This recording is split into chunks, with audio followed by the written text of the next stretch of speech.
Moving to this, in recent months, South Africa's water crisis has been on the spotlight, with the Gauteng as well as KZN showing distress. The growing crisis has been attributed to factors like changing rainfall patterns and inadequate infrastructure development and maintenance. Last week's Parliament's Water and Sanitation Committee met to hear a briefing from Rand Water and the Department of Water and Sanitation regarding their interventions to the water challenges faced by the residents of Gauteng. For more on the story, I am joined by Dr. Phillips, who's the Water Department's Director General. Dr. Phillips, a pleasure to have you on the program this afternoon. Firstly, can you provide an overview of the current water crisis in Gauteng and the factors that are contributing to it? Good afternoon, Nhlanhla, and good afternoon to your viewers. Thanks for the opportunity. Basically, there isn't enough water in Gauteng. The demand for water has increased a lot over the last few years, or 10 years, due to population growth and economic growth. We did predict that growth in population and the growth in demand for water, and we plan to implement a second phase of the Lesotho Highlands Project to build another large new dam in the mountains in Lesotho to bring more water to Gauteng. Because Gauteng is a water-scarce area, there aren't naturally occurring water sources in Gauteng which are sufficient to supply the huge demand in Gauteng. Unfortunately, that second phase of the Lesotho Highland projects started 9 years late and is only going to be completed to be able to supply additional water to Gauteng in 2028. So because there isn't enough water in the system, we can't allow Rand Water to abstract more water from the integrated Vaal River system than it's currently abstracting. So what is happening now is that particularly when events occur such as heat waves and demand increases, then the demand for water is more than what Rand Water can supply. And then what happens is that the reservoirs in the municipalities become depleted, the levels go down, and then people living in high-lying areas in particular are negatively affected because there isn't enough water in the reservoirs to create sufficient pressure to push the water through to the high-lying areas. Now, while there is going to be more water coming into the Vaal River system in 2028 from the second phase of the Lesotho Highlands, in the long term, we can't keep building more and more dams in Lesotho. There's a limit to how much water we can extract from Lesotho to bring to Gauteng. And we're going to have to do things differently in Gauteng. We're going to have to change our behavior and use water more sparingly. Currently, the average consumption of water in Gauteng is 279 litres per capita per day, which is much higher than the international average of 173 litres per capita per day. And it's simply not sustainable for the residents of Gauteng, on average, to be using so much water. We know that everyone isn't using a lot of water, but there are some people who use a lot of water and who don't use water sparingly. And those people need to change their behavior so that there can be enough water for everybody to get some. The other key thing that needs to be done to reduce the demand for water is that municipalities need to reduce the leaks in their distribution systems.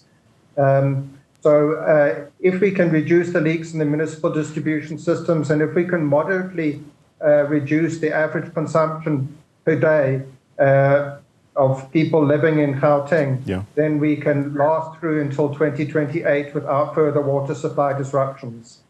Dr. Phillips, you mentioned the rapid population growth in the province. Let's speak about this. How has it impacted water demand and distribution?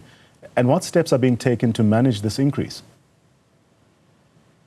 Well, the population of Gauteng, as indicated by the census, has grown markedly as a result of influx of people into the province who were attracted by economic opportunities in the province.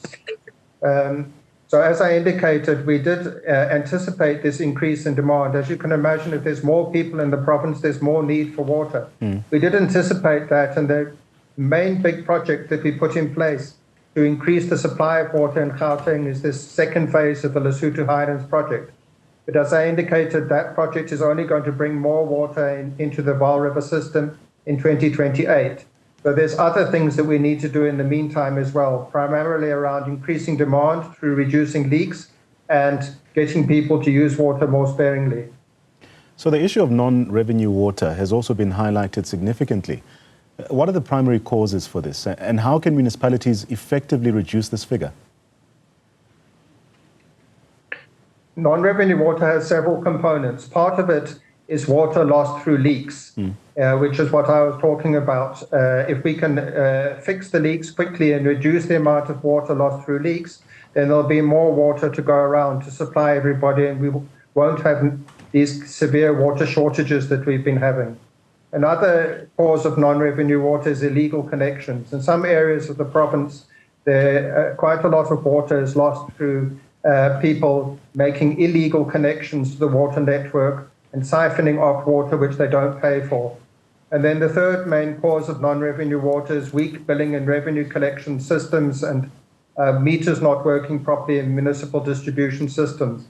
The result of this high level of non-revenue water in the province, it's approximately 49% on average across the different municipalities in the province.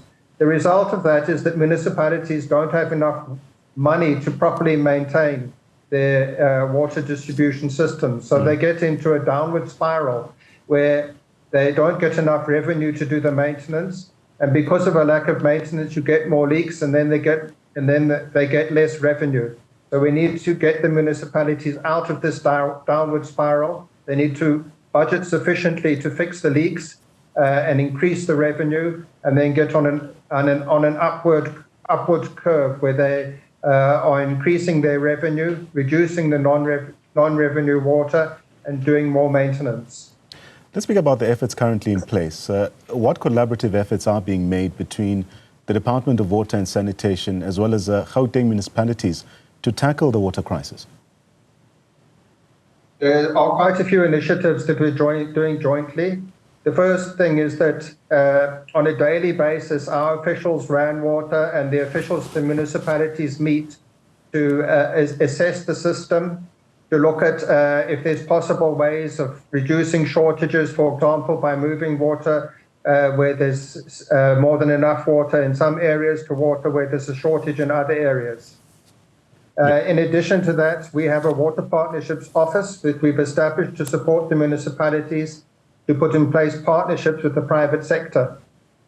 Some of the municipalities, they say they don't have enough money to fix the leaks, but the private sector has money which could be invested in the infrastructure to fix the leaks, and there could be a return on that private sector investment through the savings and the increased revenue that municipalities will get.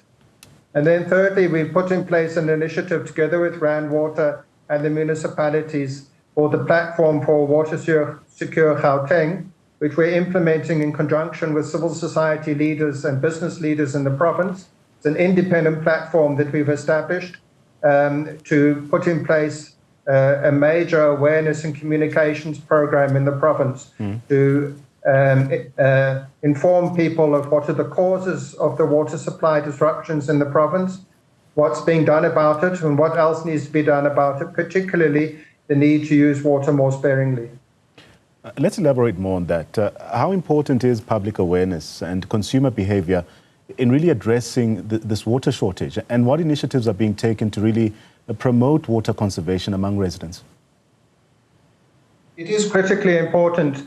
If you look at the example of Cape Town, you'll recall that some years ago, Cape Town had a very severe drought, a 1 in 400-year drought. And Cape Town is supplied with water from its own dams. And during that drought, its dams almost became completely dry. Cape Town coined the term day zero. They were going to, which was when the dams were going to become completely dry and they wouldn't be able to supply any water. To reduce demand during that drought, Cape Town had a very effective awareness campaign and communications campaign, which reduced the average consumption of water per capita in Cape Town to around 150 litres per capita per day, which is quite well below the international average of 173 litres per capita per day. And that awareness and communications campaign was so successful that they've sustained that low average consumption per day, such that Cape Town now has the lowest average consumption of water of all the cities in South Africa. So we need to do a similar campaign and awareness building program in Gauteng, drawing on the lessons from the Cape Town campaign. They used a variety of different communications mechanisms, including billboards, messages on the radio, but it was similar to what we're going to be doing. It was a partnership between government and civil society and business, so that everybody and all the leaders in Cape Town were telling everybody that it's very important that people reduce their consumption of water if there's going to be enough water for everyone to have. And we're going to be, we need to have a similar awareness campaign so that everyone in Gauteng becomes aware of the importance of them using water sparingly, so that there'll be enough water for everybody to get a reasonable amount of water.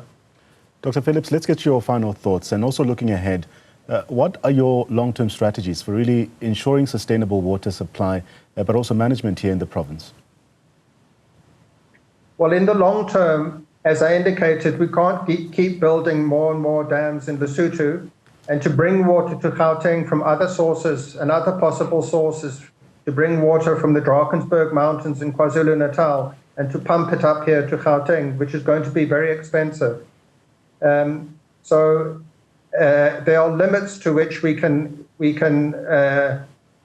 keep developing surface water projects elsewhere in the country to bring additional water to Gauteng. And it's the Gauteng residents who are going to have to pay for this very expensive water, which we bring from very long distances away. So in the longer term, it's also critical, not just now during this difficult period when there isn't enough water, but in the longer term, even after the second phase of Lesotho comes online, we need to use water more sparingly in Gauteng. The municipalities also need to look at alternative ways of managing water. So, for example, at the moment, we use clean treated water for all our purposes, including flushing toilets, including watering our gardens. But we're going to need to use what we call grey water. In other words, wastewater. For example, water that we use for washing clothes or for washing dishes. We're going to need to reuse that water, perhaps for gardening or for filling our swimming pools.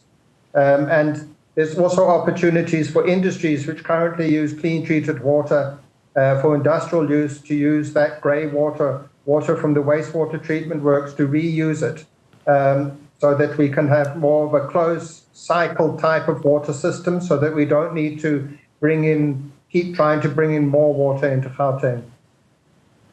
Thank you so much, Dr. Sean Phillips, providing us with a comprehensive insight into the pressing water crisis in Gauteng.